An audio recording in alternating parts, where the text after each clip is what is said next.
Hello, you. Today I'm talking all about the new Snapchat Update 2018. I'm Jade. Hope you're doing great. Welcome back to my channel, and if this is your first time here, feel free to subscribe and hit that bell notification icon so that you'll know anytime I post something new. Alright, so what is this big new Snapchat update? Why don't I have it yet?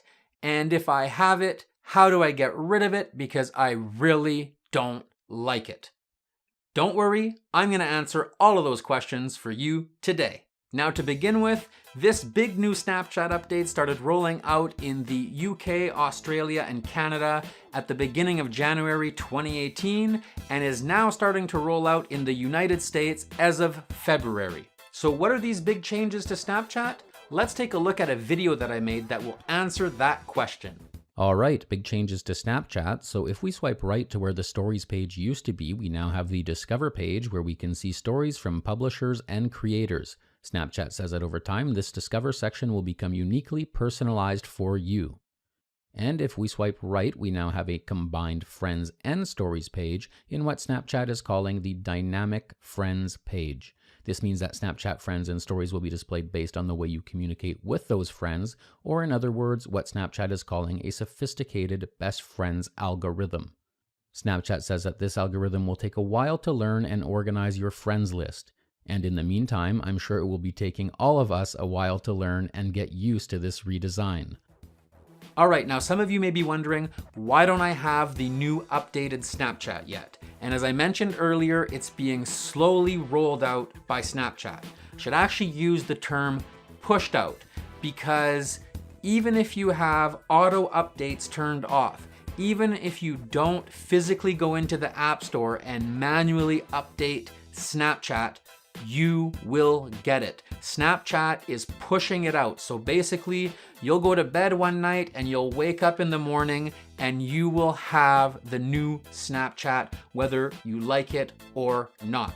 I see a lot of folks on YouTube saying, oh, turn the auto updates off. Oh, I simply won't update the app and that way I won't have to deal with this new Snapchat. No, wrong. Snapchat is pushing it out to you whether you like it or not. All right, and then there are those of you who are saying, I have the new app, but I absolutely hate it and I want to revert back to the old Snapchat. Now, apparently there are plenty of videos on YouTube that explain how you can do this, but personally, I haven't watched them and I don't recommend doing this. And I even read a comment tonight that if you're using an Android or a Samsung smartphone, and you have the new Snapchat, that they've pushed it out to you, and you revert back to the old Snapchat, that they will foreclose the app on you. In other words, they won't let you use it. I read this, I don't know if it's true, but the bottom line is you're pretty much better off using the new app and getting used to it. And secondly, and most importantly, the new Snapchat app was actually designed to allow Snapchat to grow, to allow Snapchat to make money. And of course, if Snapchat can't grow and Snapchat doesn't make money, eventually there might not be a Snapchat.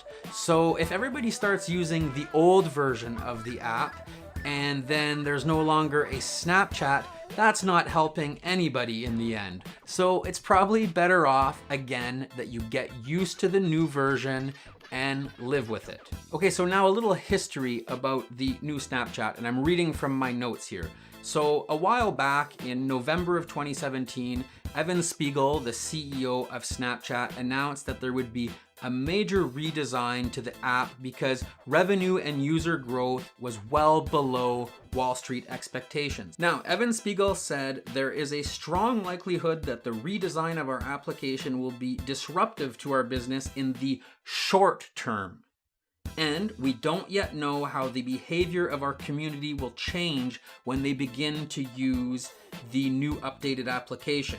But we're willing to take that risk for what we believe are substantial long-term benefits to our business.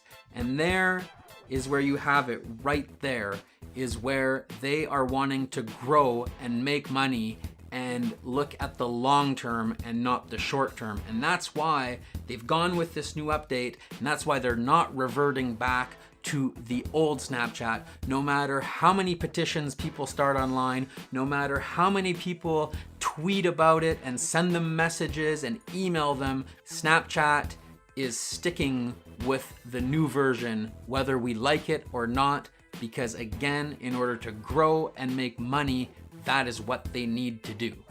All right, I get it. None of us like change. We all have a hard time adapting when we're used to something. When I got the new Snapchat, I had to get used to it. I would go to one side to see stories and realize they weren't there anymore, and then I'd have to go to the other side. I realize there's probably some things they can improve on with this new app, and I'm sure they'll do it.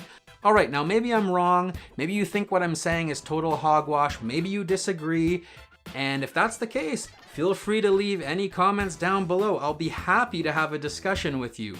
In the meantime, like this video, remember to subscribe. Again, I'm Jade, and as I always say, rock and roll.